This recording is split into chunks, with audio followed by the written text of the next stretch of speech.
평화를 노래할 수 있다는 게 얼마나 큰 감사이고 또 하나님 큰 축복입니까? 지금 이 시간도 이 평화를 누리지 못하는 이 아픈 사람들이 우리 주변에도 그러고 세계 곳곳에 얼마나 많이 있습니까? 우리 기도 제목이었으면 좋겠습니다. 지난 시간에 갈멜산의 1대 450의 대결 전투를 우리가 보았습니다. 엘리야는 왜 바알 제사장 450명을 다른 장소도 아니고 갈멜산으로 모아서 거기서 대결을 하자고 했을까요? 이 갈멜산에 바알 숭배의 성소가 있었다는 성경에 기록은 없지만 북이스라엘의 이 바알 숭배의 중심이었기 때문이다. 그렇게 볼 수가 있어요. 갈멜산이 굉장히 북이스라엘 중에는 제일 높은 지리적인 높은 곳 아닙니까? 단과 베델에는 이미 금송아지 우상의 제단이 있고 이제 그럴 때 다음 장소는 바알 이 갈멜산이라고 우리가 생각할 수가 있어요. 또 한 가지는 이 갈멜산은 바알 우상의 본거지 원산지인 페니키아 제국의 국경을 이루는 곳이죠. 시돈, 두로 이런 땅. 이 국경이 바로 이 갈멜산 거기서 바로 국경을 대하고 있습니다. 우상 바알의 원산지가 훤히 다 내려다 보이는 갈멜산에서 누가 참신인지를 결판내는 그런 대결을 하고자 했던 것 아니겠습니까? 엘리야의 기대처럼 드디어 결판이 났습니다. 근데 이때를 우리는 좀 시간을 한번 가늠해 볼 필요가 있는데 북이스라엘 이 백성들이 분열 왕조 이후에 몇 년 만에 이 바알 우상이 거짓 신이라고 하는 이 역사적 사건 그 판결이 일어났느냐? 이 분열 왕조 건국왕인 여로보암 1세가 BC 931년에 즉위하죠.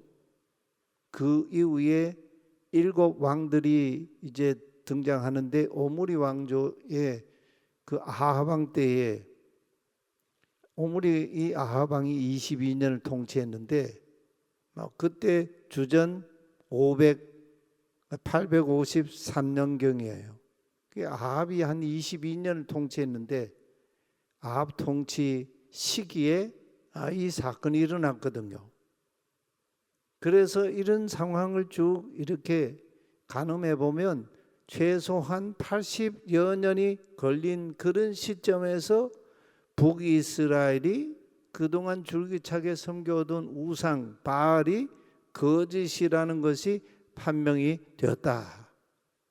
굉장히 긴 세월 동안 이 바알 숭배가 계속 지속적으로 이어져 온 것이죠. 그 이후에도 이 유다 북이스라엘뿐만 아니고 남유다도 뒤로 가면 갈수록 이 바알 우상 숭배하는 일이 더 점점 팽배해지지 않습니까? 바알이 거짓이라는 것이 어떻게 실제로 판명이 됐습니까? 41절에 엘리야가 아합에게 하는 말을 보십시오.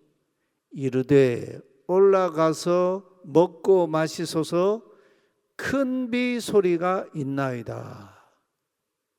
3년 6개월 동안 비도 이슬도 내리지 않았던 땅에 드디어 큰 비 소리가 있다고 엘리야가 아합 왕에게 선포를 합니다. 아합이 엘리야의 말을 듣고 비가 온다는 소식을 듣고 그것이 사실이라고 받아들이고 먹고 마시기 위해 올라갔다 이렇게 표현하고 있어요. 이 정도가 되면 아합은 그동안 바알 우상 숭배해 오던 이 나라의 통치 국정 기조를 버리고 돌이켜서 야훼 하나님을 섬기는 그 일을 왕으로서 앞장서서 이끌어 가야 했지 않겠습니까? 근데 이 역사적인 이 기로, 이 사건에서 아방이 그 일을 감당하지를 못했어요. 상황이 녹록지가 않았어요. 잔치는커녕 무슨 일이 벌어지고 말았습니까? 한편 엘리야의 말대로 서쪽 지중해 바다에서 손바닥만한 구름이 엘리야가 7번 무릎 사이에 얼굴을 넣고 하나님 앞에 기도하면서 7번째 구름이 바다에서 손바닥만한 구름이 일어나더니 큰 바람이 어두워지고 큰 바람이 불면서 비가 내리기 시작했다. 그래서 아방에게 마차를 갖추고 이스라엘 골짜기, 여기 골짜기라고 하지만 사실은 평원이거든요. 높은 산지 지형과 또 산지 지형 사이에 이렇게 형성된 평원 지역을 이스라엘에서는 골짜기라 그래요. 이런 계곡이 아니에요. 그 산과 산 사이에 아주 뾰족한 그런 골짜기가 아니고 넓게 쭉 펼쳐진 평야예요. 평야. 거기로 내려가라 이렇게 왕에게 말씀을 드렸습니다. 왜냐하면 이스라엘 골짜기는 유대 전쟁의 역사, 이스라엘 역사의 그 역사를 보면 비가 올 때에는 거기가 이 물 진창이 돼 가지고 병거들이 바퀴가 빠져서 이 싸움을 할 수 없는, 그래서 싸움에서 지기도 하고 그런 이 땅이지 않습니까? 그래서 그런 상황이 오기 전에 빨리 마차를 갖추고 빨리 이스라엘 평원으로 가소서 했습니다. 근데 아방이 마차를 타고 이제 내려가는데 야훼의 손이 이 엘리야에게 임하자 엘리야가 허리를 동이고 이스라엘 골짜기로 들어가는 곳까지 마차를 타고 가는 아합의 얼굴 앞에서 계속 엘리야가 먼저 달려갔다. 이 또 놀라운 기적 사항이죠. 엘리야가 얼마나 놀랐겠어요. 이 아합이 얼마나 놀랐겠어요. 마차 타고 가는 자기보다 엘리야가 더 앞서 그의 얼굴 앞에서 앞서 뛰어가고 있으니까요. 근데 웬일입니까? 아합이 가서 왕후 이세벨과 잔치를 베풀고 먹고 마시는 얘기가 본문에 전혀 등장하고 있질 않아요.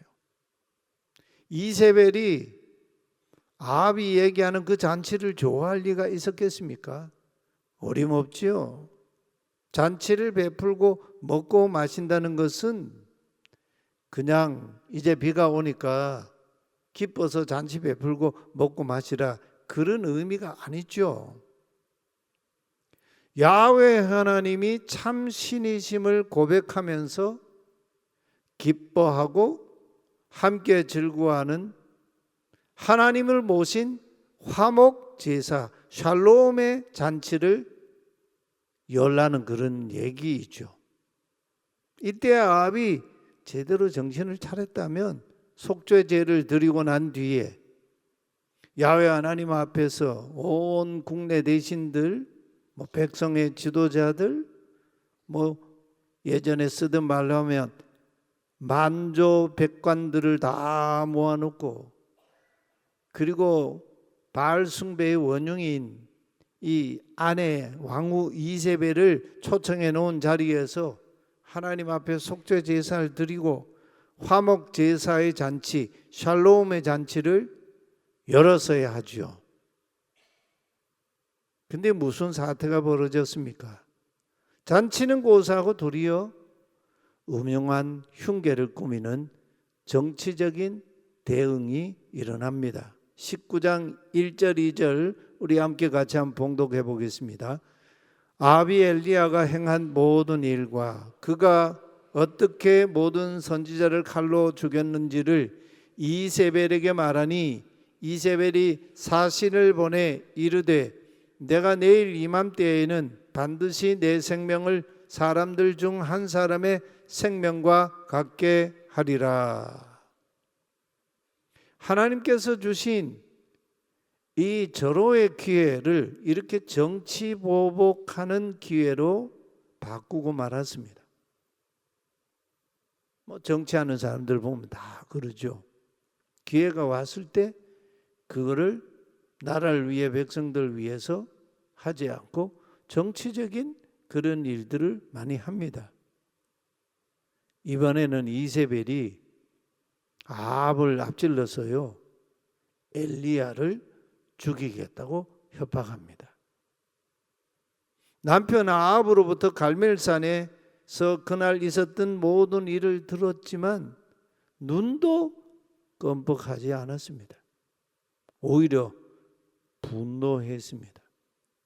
증오를 불태웠습니다. 이 이세벨의 행동, 또 아합의 지혜 없음 어떻게 생각하십니까? 야훼 하나님을 이렇게 대적하는 이세벨, 3년 6개월 동안 내리지 않던 비가 오고 야훼께서 이스라엘의 참 하나님이심을 알게 되었을 때 돌이킬 기회를 이렇게 차버린 거죠. 이 여인 이세벨, 아합의 미래가 어떻게 될까요? 짐작이 가지 않습니까? 그 곧바로 뒤에 곧바로 이어져 나옵니다.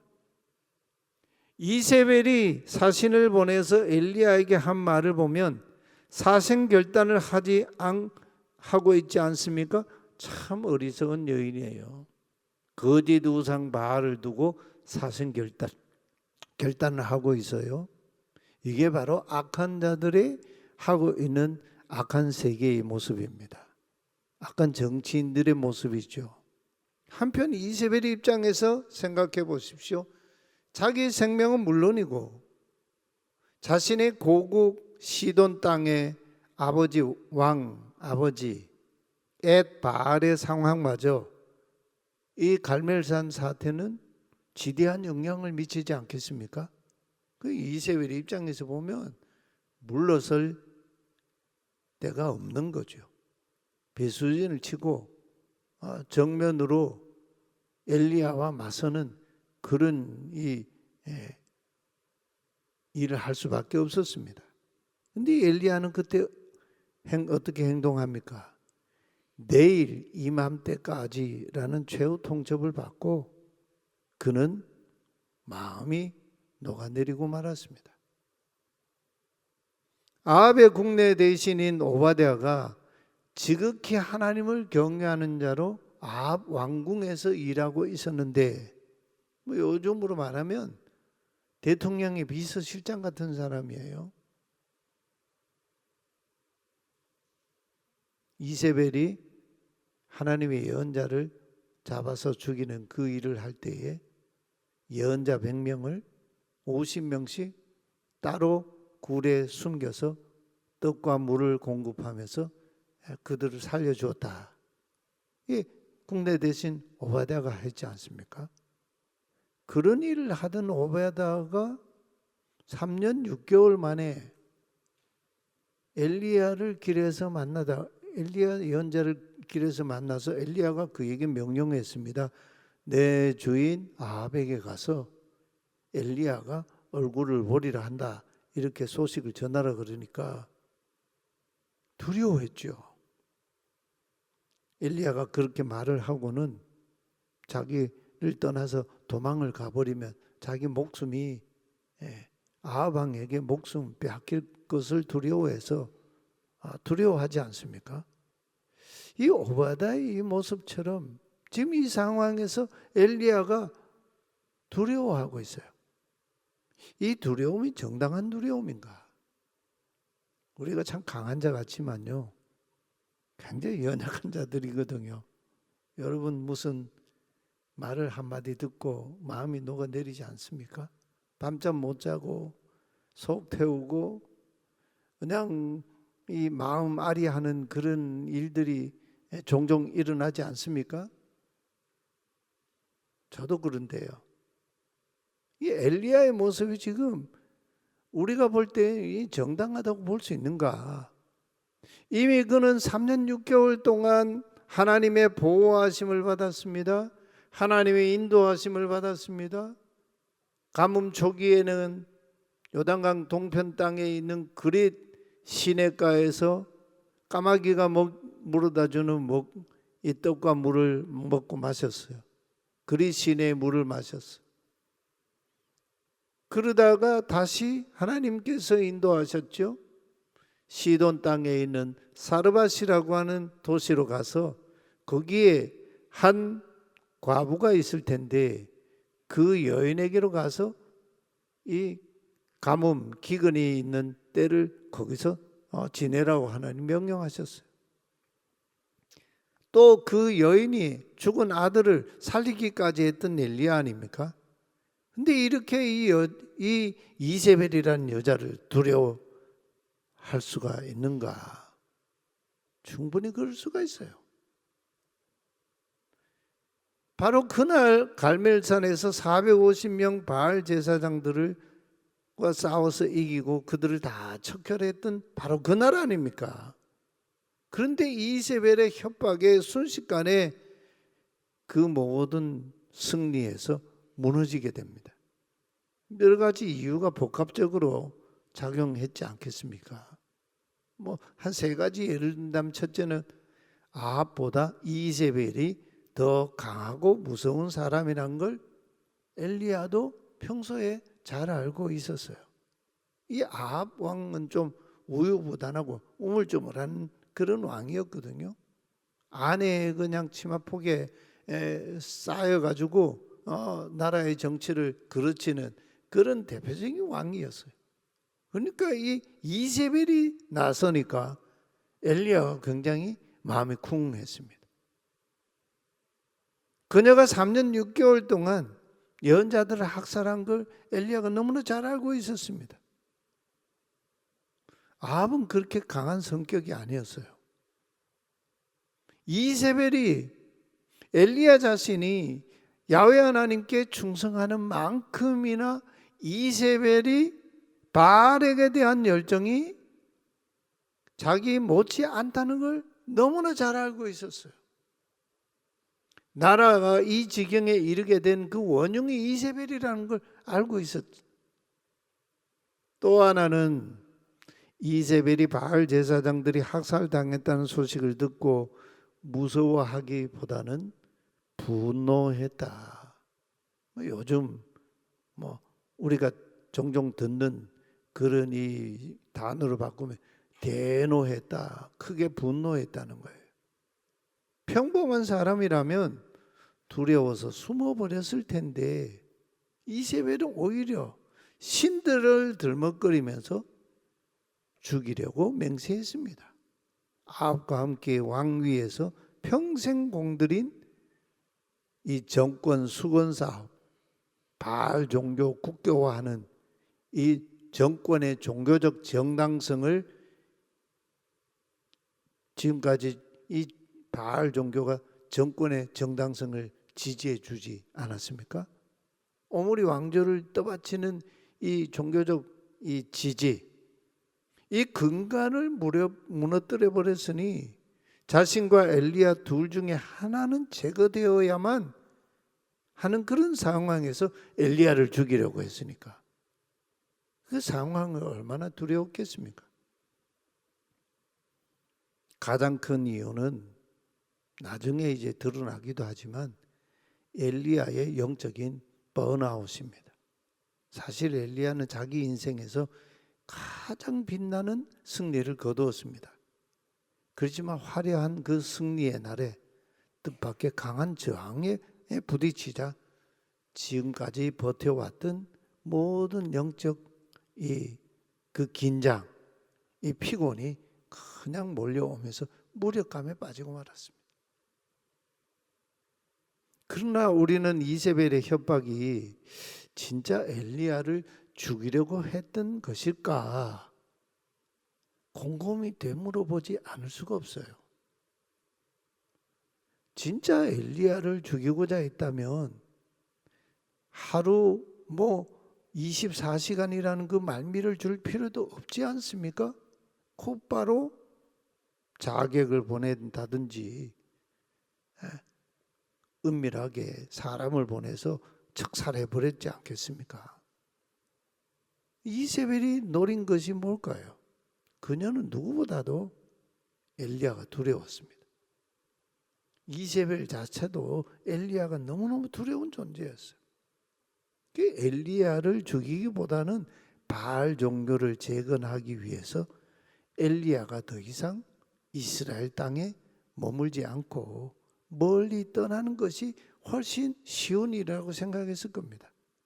그래서 하루의 시간을 말미를 준 이유가 여기에 있지 않았을까요? 엘리야가 북이스라엘 땅에 머무는 한 백성들이 우상 바알을 버리고 야훼 하나님께로 돌아갈 것이 분명한 그런 상황이었습니다.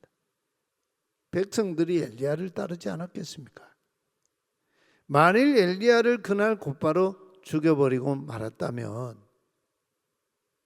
여론이 어떻게 됐을까요?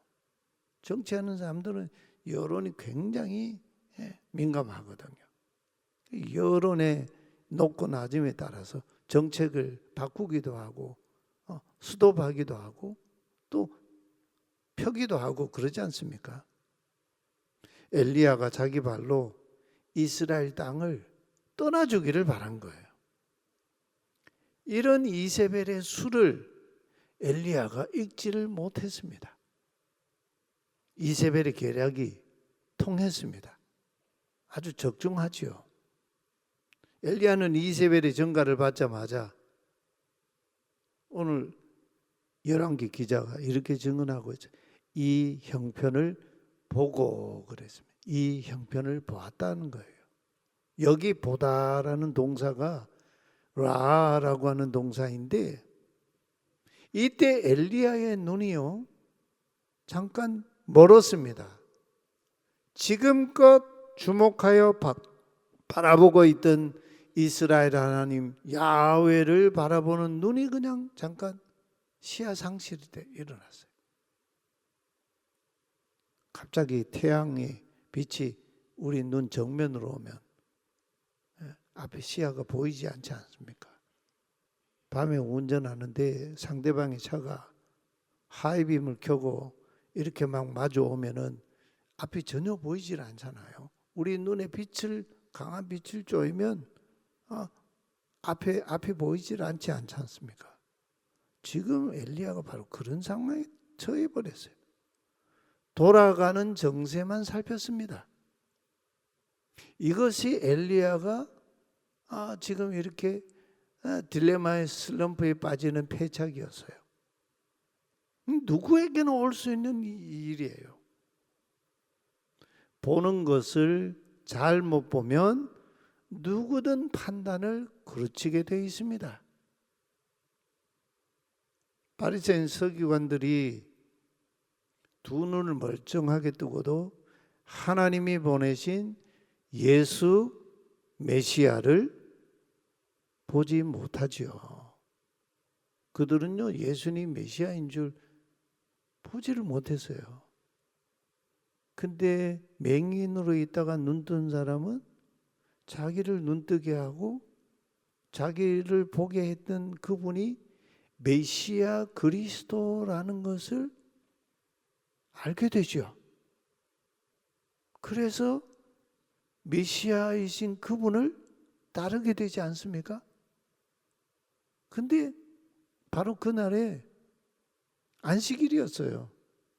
근데 이 바리새인 서기관들은 안식일에 예수님이 눈을 뜨게 하면 안 되는 자기들의 전통 규례가 있어요. 그걸 어기고 안식일에 눈을 뜨게 했다고 예수님과 논쟁하면서 눈뜬 맹인으로 있다가 눈뜬 그 사람과 그 부모까지 그 사건이 끌어들어 가지고 예수를 공경에 처하려고 모함하지 않습니까? 예수님이 그때 이런 말씀을 하세요. 자기들은 본다고 했습니다. 근데 예수님 뭐라 그럽니까? 너희가 보지도 못하면서 본다 하니 너희 죄가 그대로 있느니라. 여기서 본다는 의미가 뭘까요? 뭐 사물을 보고 인지한다는 그런 얘기가 아니죠.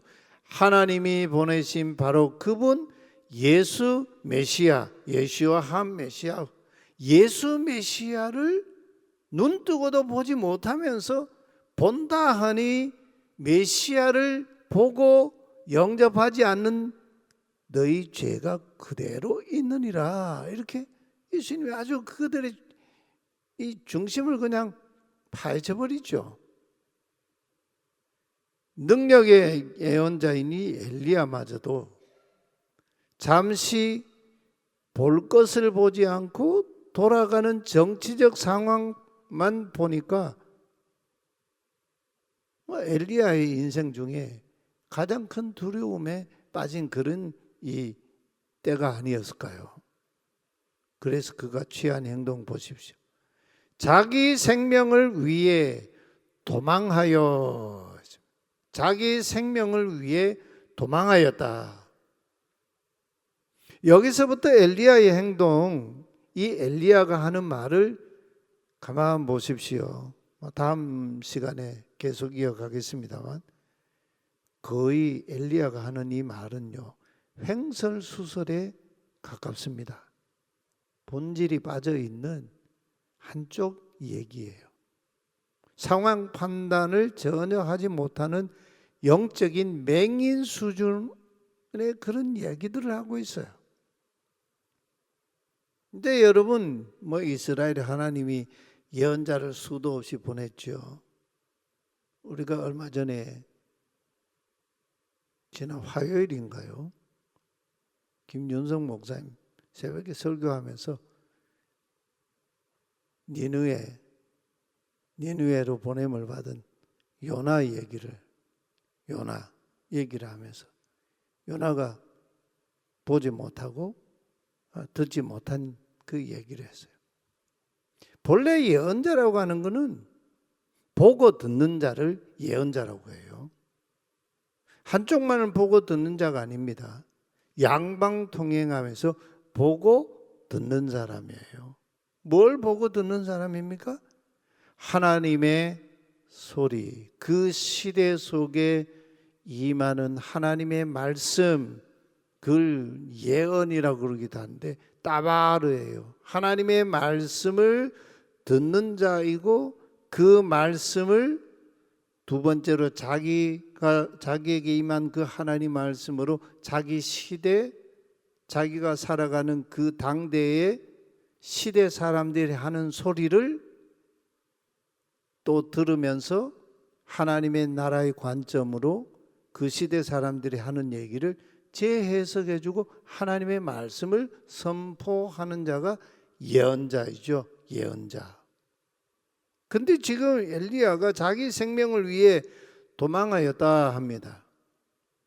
여기 도망했다는 이 동사 얄라크라고 하는 동사인데 이 동사는요, 창세기 28장에 야곱이 형님과 장자권의 이 축복을 두고 계속 태중에서부터 다투다가 결국은 형님을 속이고 아버지로부터 장자가 받는 장자권의 축복을 자기가 속여서 받아버리지 않습니까?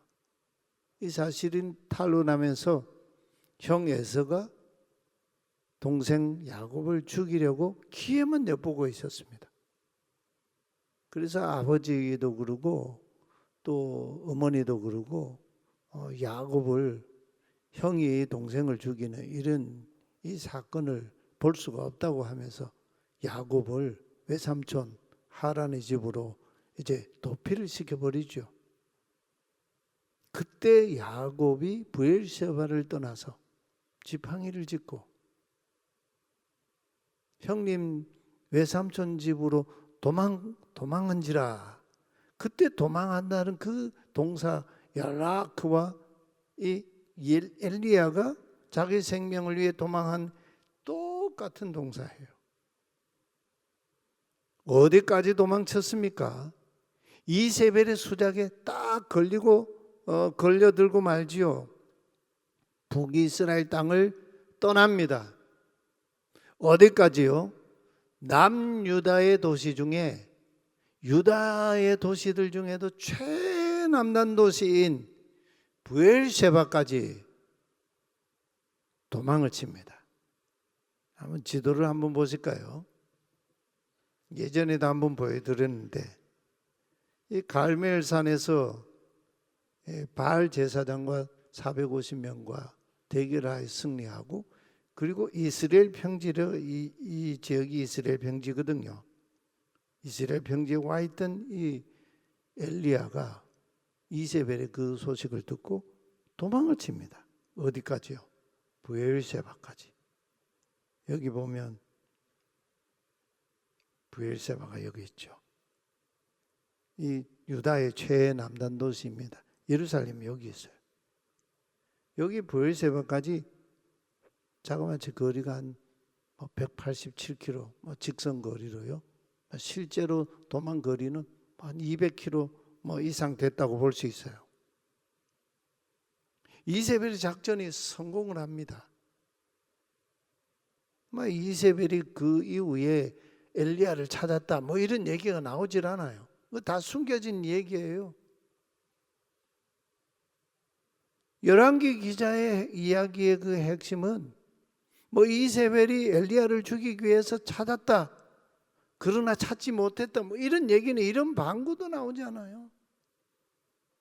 엘리야가 그 이야기를 듣고 스스로 일어나서 자기 생명을 위하여 도망갔다, 이 얘기를 핵심 이야기로 전하고 있어요. 여기서 이세벨의 이 분노와 자기를 죽이려 하는 이 사건과 엘리야가 도망가는 이 얘기가 지금 굉장히 양립하면서요, 이야기의 중심이 엘리야가 도망친 이 이야기로 중심이 흘러가고 있어요. 북이스라엘과 남유다의 경계선이 예루살렘 북쪽에 있는 베냐민 지파 영역을 중심으로 당시에 북이스라엘, 남유다 이렇게 경계선이 지어졌거든요. 그러니까 예루살렘과 사마리아는 이 완충지대인 베냐민 지파 땅에 있었어요. 사마리아도 베냐민 지파 땅에 있고, 그리고 예루살렘, 이 남유다의 수도 예루살렘도 베냐민 지파 땅에 있어요. 이 베냐민 지파는 분열 왕조 때 남유다에 속해 있었지만 북이스라엘과 남유다 경계선 역할을 했습니다. 요즘으로 말하면 우리가 남북으로 이렇게 38선, 사실은 38선이 아니죠. 휴전선이죠. 휴전선. 38선이 이렇게 직선으로 가야 되는데 이렇게 되어 있지 않습니까? 휴전선. 거기에 DMZ에 서로 비무장지대가 있지 않습니까? 이 베냐민 지파 땅이 바로 그런 땅이에요. 거기에 사마리아, 예루살렘이 각각 북이스라엘, 남유다의 수도가 각각 거기에 있었어요. 남유다의 베냐민 지파 중심 도시 예루살렘.